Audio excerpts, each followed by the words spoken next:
Good afternoon. This is Patrick Saxton with the California Public Utilities Commission. Thank you for joining us for today's Resiliency and Microgrids Working Group meeting. Our topic for today is Value of Resiliency, Overview of the Four-Pillar Methodology. I'm displaying on the screen right now the WebEx link. The password is RMWG, all capitals. It is case sensitive. Today's presentation was sent out to the service list. It will also be posted on our PUC webpage for Resiliency and Microgrids.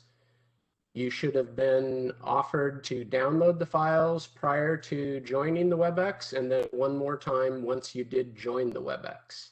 If you still weren't able to get the presentation for today, just send me an email and I'll get it to you. As I mentioned, we are changing logistics slightly for the meeting today. We're going to record just the presentation segments of the meeting. We're being recorded at the moment, but I will turn off the recorder for the questions and answers, and I'll provide verbal reminders for everyone. We will not be taking meeting minutes today. Because WebEx event, all attendees are muted on entry. When we get to a question and answer session, you can either use the raise hand icon, which is shown at the bottom right of your screen. This graphic here will assist if you're having difficulty locating that icon, or you can type your question into the Q&A box. If we have enough time, we will not limit questions, but if we have a large queue for questions, you may be limited to 2 minutes. This shows the screen where hopefully you were offered the agenda and presentation to download today. If you missed it, you can use the file menu and select transfer, and you should get that opportunity one more time. Today's topic is value of resiliency, and we'll be discussing resiliency valuation through an all-hazard approach to disruptions and mitigations by examining metrics, methodologies, and policy applications. That will also be the topic of our next several meetings. And once we've concluded this topic, tentatively in July or August, we'll be starting with interconnection. I'm now going to hand off to my colleague, Roseanne, who will be leading today's discussion. Hi, my name is Roseanne Ridkevich. I am a senior regulatory analyst with the team and leading the discussion on the value of resiliency. So today's agenda will be running through the four-pillar methodology, which we are looking at as a method for looking at the value of resiliency and making that discussion. The latter part of that presentation will run from about 2:05 to 3:15. The question and answer discussion period will be at 3:15. There will be a short period of Q&A in between the beginning of our presentation and the beginning of when we really start talking about the four-pillar methodology, after which we'll run through the methodology. And if you have questions and answers, please feel free to enter them into the Q&A, and we'll be happy to address them in the Q&A section. But we'd like to be able to present the whole methodology for you to see it in its entirety, and then we're happy to discuss. Next slide, please. And next slide. So the pursuit of resiliency is equally a global and local issue. Equity and resiliency go hand in hand. We can see this in 3 of the 17 UN Sustainable Development Goals: universal access, resilient infrastructure that's inclusive and sustainable, and building our communities to be inclusive, safe, resilient, and sustainable. We're only as resilient as our most vulnerable communities. Next slide, please. But our vulnerable communities, indeed all of our communities, are becoming more impacted by increasing climate change disruptions. So in terms of resilience, the problem to solve becomes how can we optimize grid investments to maximize resiliency? As we attempt to answer this question, we need to keep certain things in mind. Climate change disruptions are becoming more extreme, and there are a wider range of types of disruptions.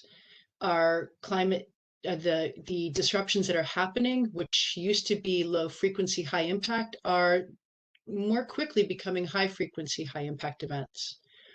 Equity disparity is revealing itself with each event, and resiliency evaluation is different for those at opposite ends of the equity and wealth spectrum. And there's a lot of interdependencies between our critical infrastructure systems, which we are seeing more and more and becoming more aware of as these events are happening. We saw this in Texas, in the Texas event. Decarbonization is critical to shift the state and intensity of the climate change that's happening. So it's important to shift ourselves and our systems to decarbonized electrification, but it's necessary then to increase our confidence in that electrification. So all four of these aspects are really important to keep in mind as we start to think about the value of resiliency. Next slide, please. This is a model of the San Joaquin County number of extreme heat days that's projected out into 2080. The area on the left is what has been happening, and the area on the right is what is intended to be happening, or what is modeled to be happening. As you can see, the number of extreme heat days is going to be increasing quite a bit. Next slide, please. This is another model. This is for the Sonoma County area. The area on the left, the gray, is the historical range of high heat days, average daily max temperatures. The area on the right is the modeled projection of what heat events are going to display in the county, and the blue area is what might happen if we are able to maintain and reach our carbon decarbonization goals. But the peach or orange area is what will happen if we do not meet those emission goals. Next slide, please. So how do we take this knowledge of potential impending increase in disruptions, electrical dependencies, and equity disparities in being able to handle or prepare for such disruptions, and translate it into policy that can guide us into being better prepared and better able to recover from disruptions? How do we integrate resiliency into regulation? We need to ensure that an appropriate amount of resiliency investments are being made in the right places that will benefit our most vulnerable, but that don't cause undue burden on our most vulnerable. We can't know the answer to this question without quantifying, through measuring, assessing, and valuing resiliency. Quantifying, there's a difference between these two words. Quantifying is to put the numbers to the amount of risk reduction that a couple of measures or bundle of measures might achieve and the cost of that risk reduction. But valuing it is to understand these terms in human impact. How much is the risk reduction worth to you? Next slide, please. So let's talk for a minute about the relationship between reliability and resiliency. Some consider resilience to be a subset of reliability, with reliability being a measure of day-to-day operations, while resiliency is concerned with large-scale disruptions that are not so frequent, longer in duration, and for the most part cause greater impact. So there is a balance to be struck between the two, realizing that it might be possible that the dollars spent up front might save significant dollars later on in losses. In the SCE GRC, This was a statement that came out of that GRC, and with the economic value of service reliability is equal to the economic losses that customers experience as a result of service interruptions. In one of the Sandia reports, reliability measures impacts to the system. Resilience measures impacts to humans. So our task before us is to find a way where we can merge these two goals in our effort to understand how to make investments in the right place in order to maximize potentially both. Next slide, please. So these are the current metric methodologies that, or some of the current metric methodologies that are out there. The ICE, or Interruption Cost Estimator, is something from Lawrence Berkeley National Labs, which calculates the cost of outages to customers based on historical events. It does not have any forecasting ability, and it's based on customer willingness to pay surveys from 2012. The value of lost load is a service estimate that was created or reflected in the SCE ramp process and was based on customer class surveys conducted between December 2018 and 19. So it reflects only one PSPS season from 2018.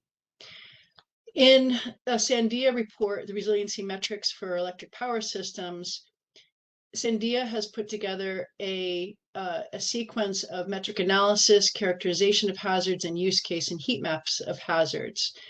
Other forums like the GMLC has put out a framework for evaluating power system resilience, and again, sort of a step-by-step methodology to think about that, as has the IEEE.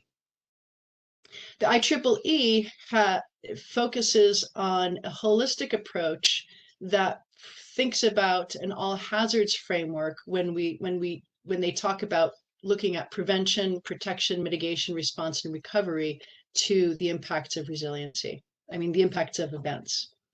Next slide, please. One thing that the last three methodologies have in common is that all hazard approach to characterizing hazards and value and resiliency efforts.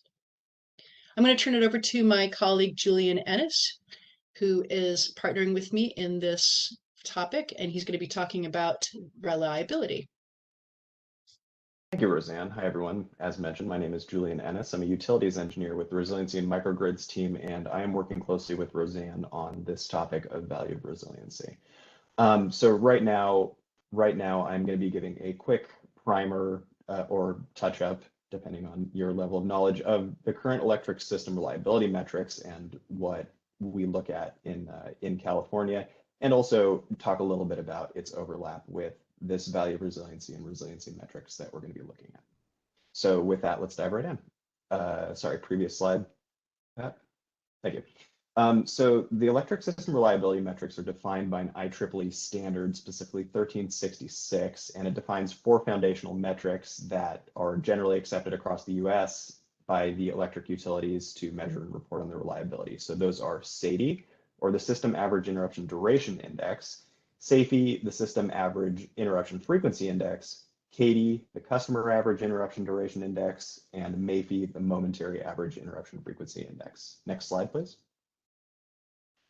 Here's a slightly more visual definition. This was taken from the previous year's PG&E reliability report for their system. This sort of in words defines what each one means, but sort of quickly, SAIDI is a measure of the duration of the expected duration of outage per year for any given customer on the system. SAIFI is the frequency of those outages for a customer on the system. CAIDI is if an outage actually does happen, what can the customer expect that frequency to be? And MAIFI is how is the number of momentary interruptions or interruptions less than 5 minutes that the average customer on the system can expect to see. Next slide, please. So one thing to note about the way that these statistics are reported, they can be reported both with and without major event days. Major event days are any day with a daily SAIDI that exceeds a statistical threshold that's based on the previous 5 years of data. For all the math people out there, because it's a logarithmic distribution, it's actually any event that's over 2.5 standard deviations above the average of that 5-year data. So of course, this means that those MEDs tend to be very high impact, low frequency events. In fact, based on the distribution, this represents only the top 0.63% of events as judged by their daily SAIDI. So these are long duration, very disruptive events. Unfortunately, though, the definition of a major event day does not include causality. So a major event day can be caused by an earthquake, a storm, a public safety power shutoff, or even a squirrel touching a line, so long as that outage is longer than the average as defined by those 5 years. So all of these events can be considered MEDs so long as they exceed that statistically set threshold. So reliability indices are generally used to motivate investment decisions that will lead to improvements in reliability of the system. So generally, the utilities will look at reliability without the inclusion of major event days in order to figure out how they can improve reliability overall during just regular electrical service. However, when they look at it with major event days, they can see how these significant events can dramatically impact customer experience. Next slide, please. So these are statistical representations of data, and they come with some drawbacks. So speaking on a system level for a utility like PG&E, who has nearly 100,000 miles of overhead transmission and distribution infrastructure, means that there's a huge amount of regional climate and population density variations that can make these system reliability indices challenging to interpret. These statistics also focus on outage duration and customer counts, which may obscure regional variations within a given service territory. So below is an illustrative figure taken from the data presented in PG&E's 2019 and 2018 reports. And you can see that in 2019, the difference that the inclusion of major event days can make in terms of the customer duration of outage per year. But within that, you can also see the difference between the district with the best reliability, which happened to be San Francisco, in that they had less than 1 hour of interruption duration for the entire year, and the worst performing division, Humboldt, with the inclusion of major event days, is almost 5 days of disruption over the course of a given year. So as you can see, these individual statistics don't necessarily tell the whole story about how reliable the system may be. You need to look at a lot of different indexes to make sure that you're capturing all of these variations. Next slide, please. So right now, the current reliability reporting requirements for California include 6 utilities. That's PG&E, SoCal Edison, San Diego Gas and Electric, Bear Valley Electric Service, Pacificor, and Liberty Utilities. There is an annual reliability reporting template, as shown in decision 1601-008. That's hyperlinked within the presentation. That shows you exactly what the utilities are required to report. This will include division level, historical, system level performance, both including and excluding MEDs. Major event days. These reports tend to be quite long and quite filled with tables, so there's a lot of data to interpret. The decision also requires the utilities to hold an annual reliability town hall to inform the public about their current system reliability. And part of my work with the reliability metrics, not only do I oversee sort of the data collection and presentation from these reports, but I'm also trying to work on enhancing the availability and granularity of that data that the utilities make public in pursuit of making sure we understand exactly what's going on the system. So next slide, please.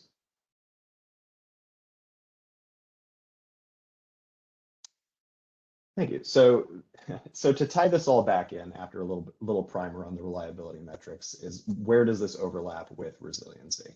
So unfortunately, describing system resiliency solely using these reliability metrics is kind of a problematic exercise, for the reasons that Roseanne mentioned above, in that reliability is a perspective on overall system performance.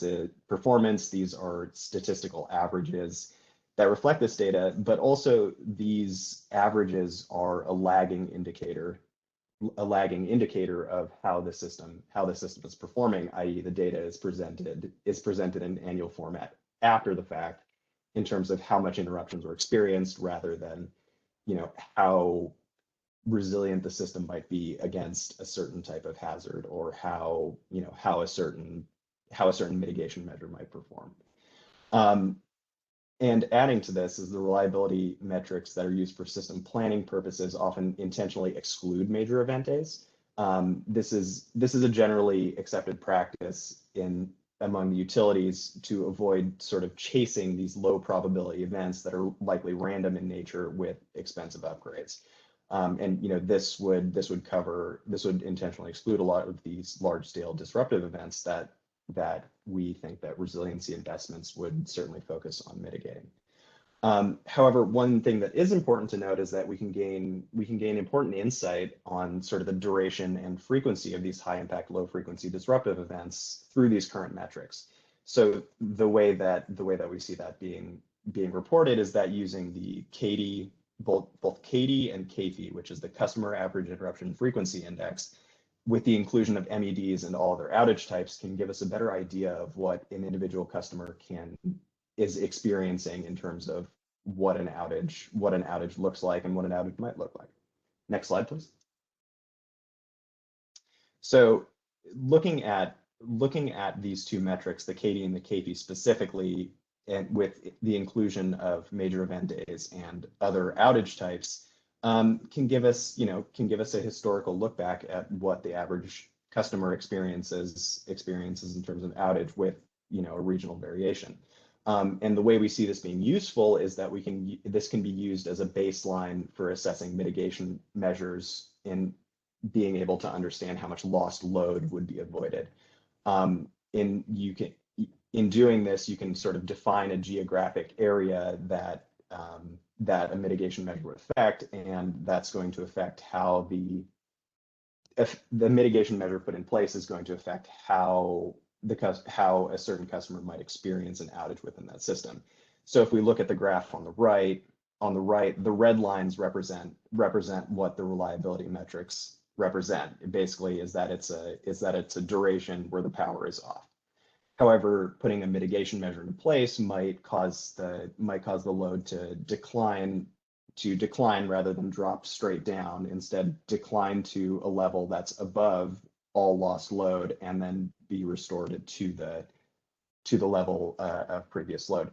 So this could give us an idea of how a mitigation measure performs by figuring out how much lost load, or the reduction in lost load between this baseline case using the reliability and how the mitigation measure performs. So in order to do this, we would need much more granular and geographically precise, CAIDI and CAFI metrics, possibly at the circuit level to reflect these location-based experiences and ensure that local variation within system performance is captured. And here below are just a few questions that can be asked to better understand, and better be able to perform this kind of analysis. So next slide, please. And I will pass this back over to Roseanne. Thanks, Julian. So we have to find ways to measure the difference between the baseline, or the floor when it drops to the x-axis, and the improvements, which were those graded levels that you saw. The whole rest of the talk is about how to do this. So we have to keep in mind the interdependencies of our societal functions. And keeping those interdependencies, we can make the association between these functions by the common variable of time.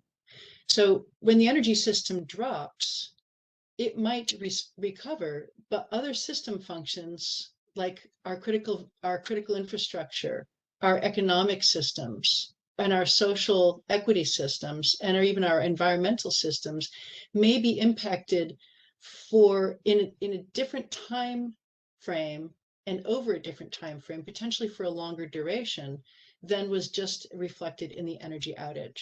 Next slide, please. So this is a case study of a just reported, it's an anecdotal report, but it kind of gives you an idea of what I mean by that. If I had been able to access the data, I would have done this for the Texas outage. But nonetheless, this is reflective of a customer's experience of outages. They had 3 outages, 3 days of outage in the beginning of the month and 5 near the end. So the blue layer on the top is that electrical energy loss that you see. Pretty straightforward. Energy drops back, it drops down, energy comes back, boom, up to the high, back up to the restoration level, and then it drops down again and comes back up, which doesn't appear to be that much of an impact. But if you look at the next level, which is the percent of food loss, after the first 24 hours, this family threw out $500 worth of food that would have supplied them for the whole month. Of that $500, that represents a significant portion of what they bring in the month.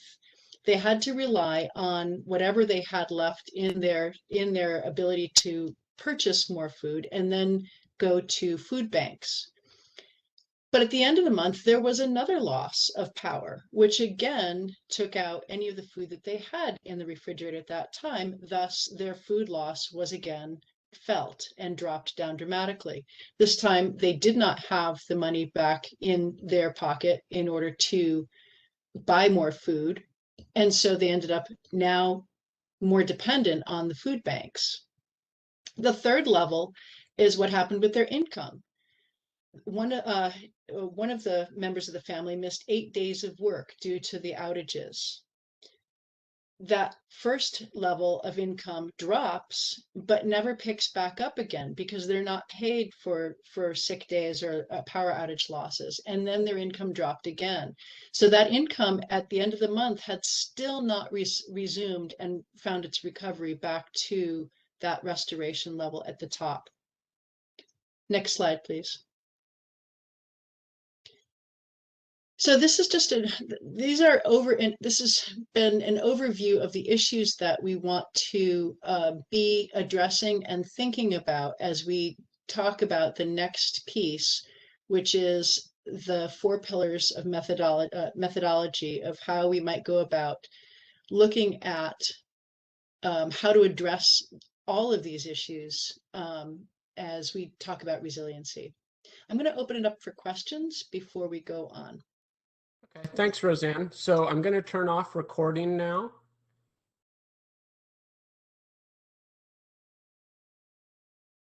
And we are recording again.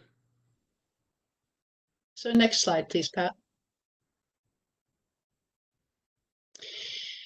So I have this map up because we're anticipating that GIS mapping will be critically important to provide the tools that can aid in the collaboration and data integration between agencies, as well as enable faster assessment processes.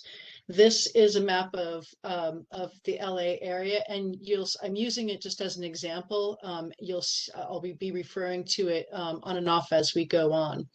Time is of an essence when we're making smart investing decisions that need to be made quickly, but would benefit from a comprehensive resiliency consideration. So as we go on, the questions that we're trying to answer are, how do we put quantitative numbers together in order to gain an understanding of the impact of those numbers on the communities we serve, so that we have a clearer understanding of how to optimize grid investments to maximize resiliency. Next slide, please. So we suggest a resiliency evaluation toolkit that provides a scalable sequential methodology by which resiliency can be assessed, mitigation measures can be compared and optimized, resiliency responses can be assessed for effectiveness, and resiliency efforts can be incrementally improved. essentially these 4 pillars are baseline assessment, asking what do we want to protect and where is it? What threatens it? How well are we doing now to protect it? So looking at what we've got now and how well are we doing when we identify our resilience targets. And then mitigation measure assessments. What protection options do we have? What does the best job at protecting the most? And what does it cost? A resiliency scorecard is an attempt at coming up with a way to score resiliency configuration characteristics, as different resiliency configurations have different aspects that may address the resiliency targets, but may have room for improvement. Resiliency response assessment would be post-disruption, how well did we do? Did the investments that we make achieve our goals? Next slide, please. So I'm going to walk through the details of these pillars so that you get a sense of the overall flow of the methodology, and then we'll open it up for questions. So as I said before, please feel free to write your questions in as you think of them, but we'll wait to answer them in the discussion period at the end. Each one of these pillars is worthy of a deeper discussion, and what we've queued up is in subsequent working group sessions is to discuss these in greater detail, along with the tools and processes that already exist that can be utilized maybe to accomplish this task. The general idea with this methodology is that it's a scalable and it is scalable and could be applied to a specific small solution, like a single customer solution, a multi-property solution, or as large as a regional assessment of mitigation strategies. So as I said, microgrids are seen in this methodology as but one of many potential mitigation strategies. Each of these pillars has details within it that provide a method that takes into account the myriad aspects of resilience that we just talked about in the first section. So as I mentioned, I'll talk about each more of these in detail as we go along, but they're summarized here. So baseline assessment. The first 3, 1, 2, and 3 identify what do we want to protect and where is it. 4 and 5 of baseline assessment identifies what threatens it. 6 identifies how well are we doing now to protect it. In the mitigation measure assessment, we look at what protection options do we have. Second one, assessing the ability of mitigation options to reach our resiliency targets in the face of the hazards that we identify in our baseline assessment. So identifies what does the best job at protecting the most. And the third is, what does it cost? Next slide, please. The resiliency scorecard, as I mentioned before, is a suggested tool. It's that might provide a basic benchmark of achievement, but recognizes that it can be more. It would reflect configuration characteristics that allow for improvement. This score is not necessarily thought of in terms of compensation, but is more in terms of comparison with an identification of what it's achieving and how it could potentially be made better. A resiliency response assessment would be post-disruption. We might conduct our baseline assessment 1 through 6 again, and collect the data from our resiliency metrics, and then look at what kind of achievement that we've gained. Next slide, please. So baseline assessment. Next slide, please. In our electrical infrastructure, the first area to look at is to define our geographical area of study. Each area, next slide, please. Each area of consideration has unique location-based considerations that we need to take into account.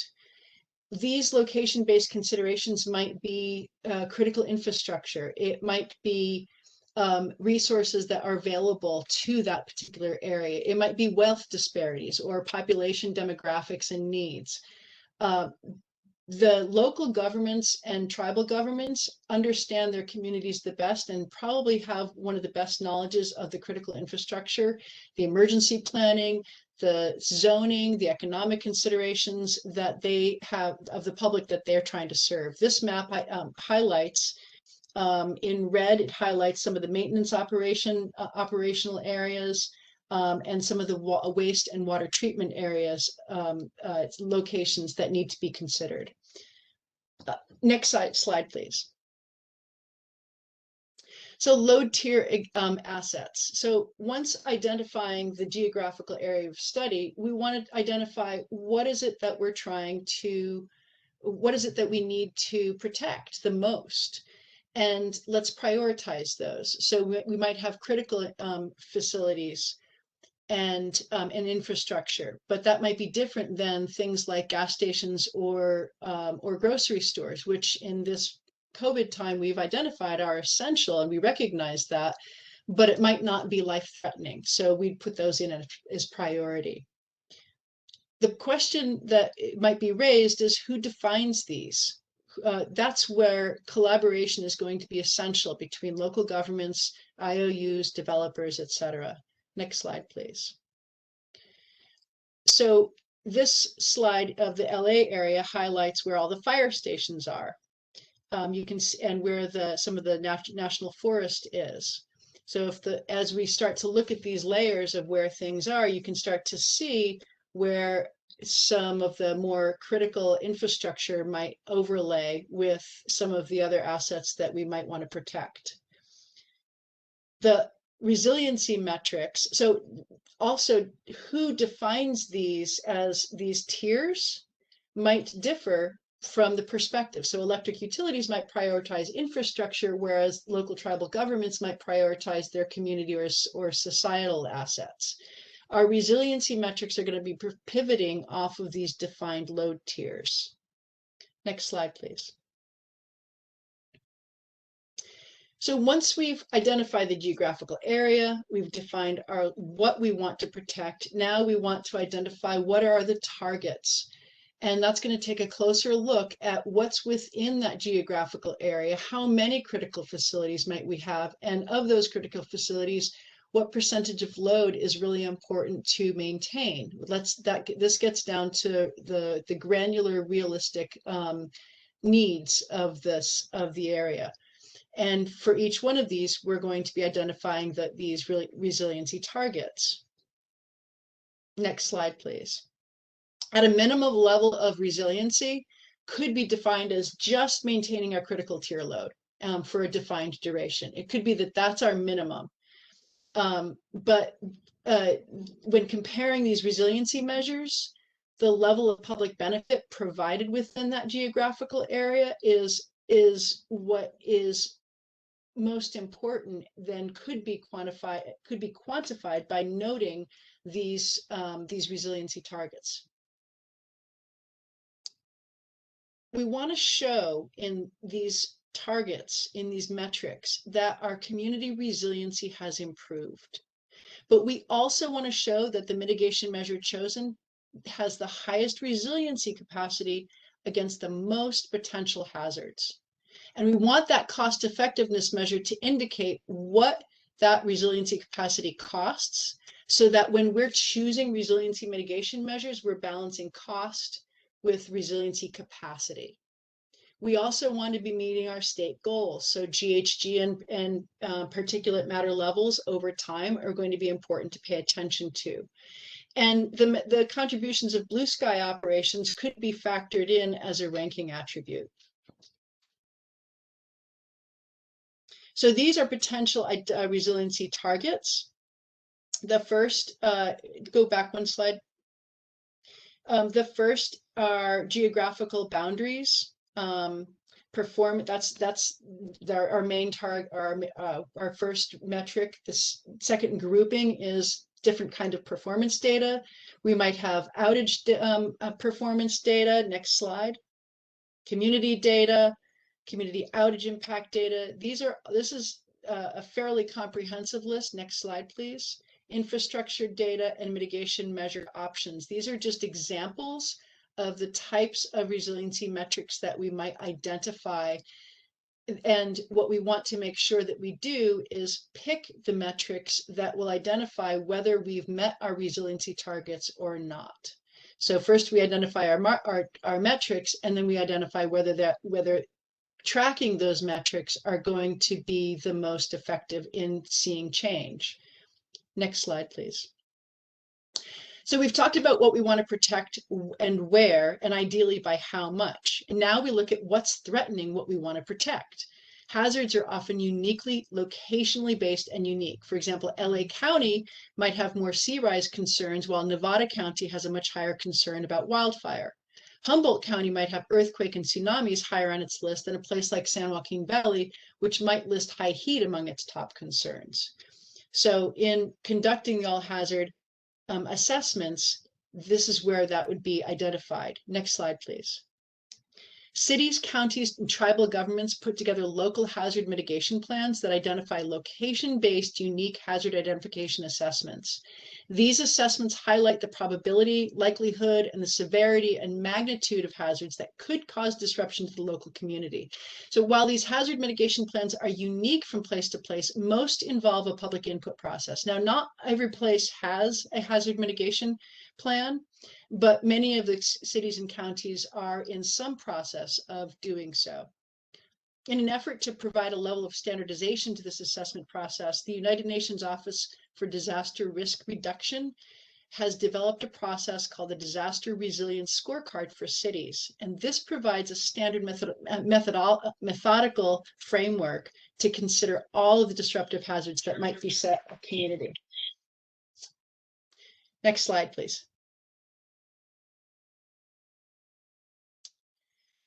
So in this example, we've now seen, this is LA County's, one of LA County's hazard maps, and it highlights some of the flood hazards and some of the fire threat areas, as they've identified flooding, both from sea rise and from groundwater flow, and fire as some of their top tier hazards. So you can see how this starts to change the map. If you think back and if we were able to overlay those areas of the fire stations, those areas where the critical water infrastructure might be, you start to see where we might have to really pay attention to where these critical infrastructure systems overlay.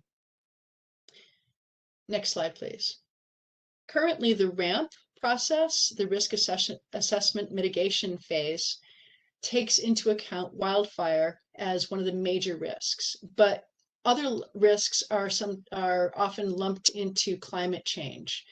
The IOUs have received feedback to break this out into more specifics, as the RAMP is a fairly new process that the IOUs are responding to. This is an example of SCE's mitigation measures and budgets and risk impact, and they've identified 10 mitigations with specific costs. I know the print is really tiny on this, but you can go to their RAMP process report and see this. Next slide, please. So the reason I brought the RAMP into the presentation is because it's an example of one of the tools that's already in existence that looks at these all hazard approaches and could potentially be used as a template for a more comprehensive all hazard approach. So number 5 is conducting resiliency assessment baseline of load tiers, and that's basically looking at our historical load not served as using our reliability indices over time for a geographical scope, and then graph our projected load not served over time. Look at when we integrate our hazards that might affect the resiliency targets that we're looking at. We identify the impacts on those resiliency targets and identify the costs of energy not served, both to the utility and to the public, because those are two different kinds of costs. Next slide, please. 6, assessing the results of our resiliency baseline assessment. Oh, I'm sorry. Let's go back to 5. For each hazard identified, we're going to be looking at our resiliency targets and using the forecasting models. Okay, I think I talked about that. And the next slide. So how well are our current strategies doing now to protect the identified targets? Next slide, please. With 6, we're going to be identifying our priority resilience deficits and identify our resilience priorities. So we've done the assessment. We've looked at how well our current systems attend to our targets. And with that we see what are the potential deficits of our resilience targets, and what are our resilience priorities. And then what do we need to measure in order to assess our improvements? We go to that big list of metrics and determine what's going to illuminate that effectiveness. Next slide, please. Mitigation measure assessments. Next slide. So once our baseline targets are understood, we'll turn our attention to how to improve the achievement of those targets. What protection options do we have? Next slide. So these are, this is a chart of potential mitigation measure characteristics that we might look at that can be quantified.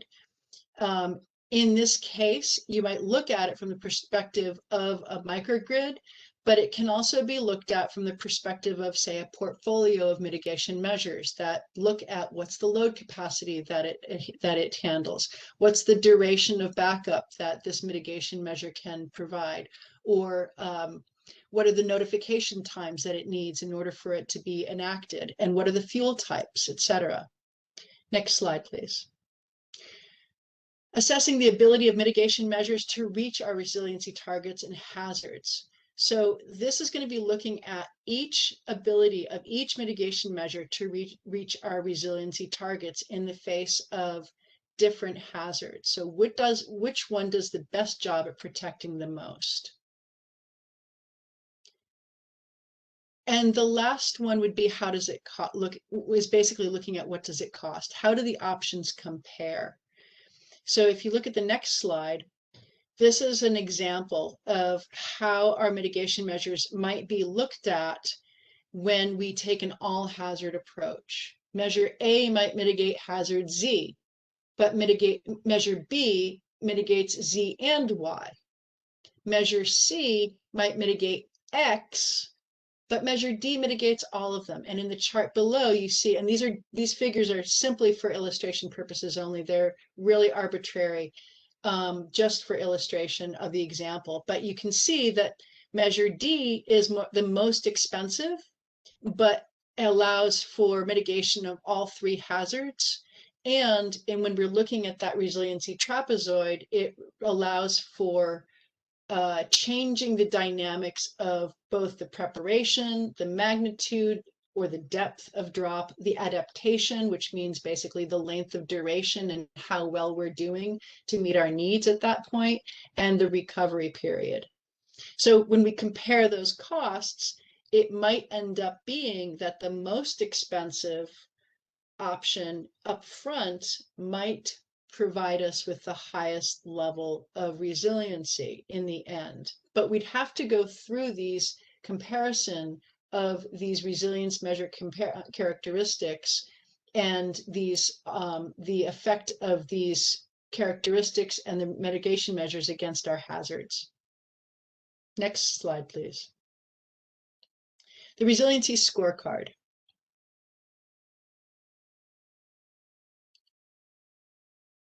So the resiliency scorecard is geared to be a tool that aims to provide a mechanism for comparing our resiliency solutions.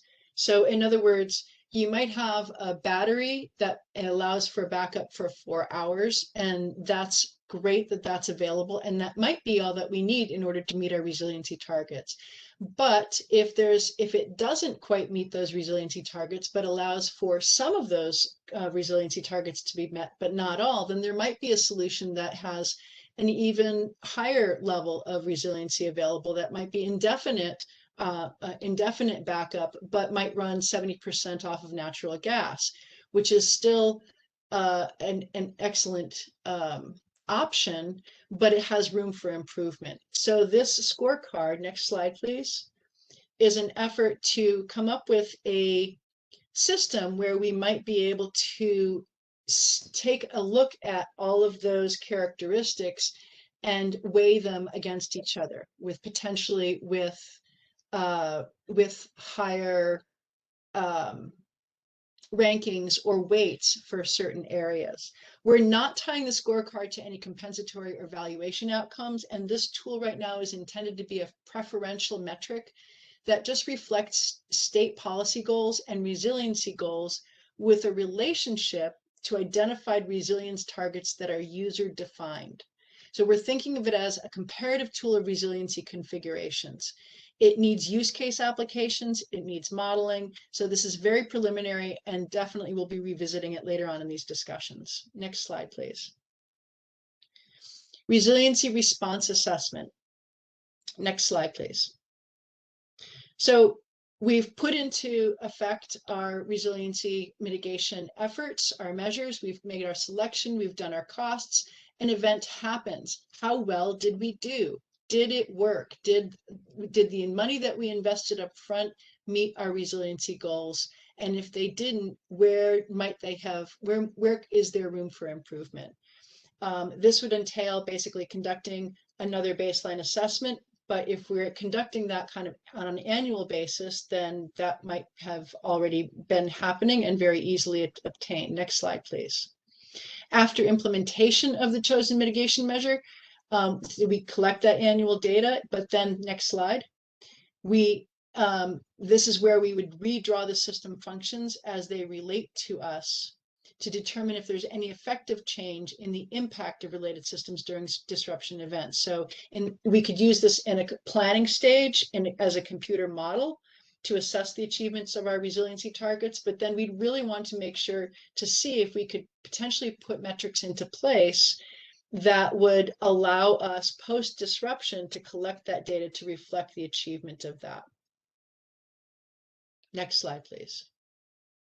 And these are next steps. So this methodology needs application. What tools currently exist or are in development that can be applied? We have learned about several tools that do exist, and we're going to be trying to bring some of those tools into these discussions so that we can see where they might best fit into a methodology such as this. Should the Commission undertake an initiative to apply this methodology to existing microgrids or existing mitigation measure projects? Equity. How can we ensure these metrics are not biased and focused? And are not biased, and that the metrics are focused on equity. How can metrics like median income and percentage of median income be used to more realistically inform understanding of accumulations of risk and impacts? An outage for someone where the outage basically impacts 10–20% of their income when they're only making $3,500 will be a very different impact than of someone who might be bringing in $10,000 in a month. How can we use data and metrics to ensure that we're focusing on communities in need and compensating resiliency measures in a way that promotes them in the disadvantaged communities? Policy. Are public ratepayer benefits accrued when providing backup to customers when the grid is de-energized? Public benefits is extremely important to look at when we're talking about making investments and identifying our risk spend efficiency. Who should get to make those decisions on what to pay and on behalf of whom? And who's exercising the subjective value judgment? Would it be the CPUC, individual households, local governments, and what's reasonable in achieving these goals? So that's the end of that presentation. I'd like to turn it over now to questions from the group. And this begins our discussion period. So Pat.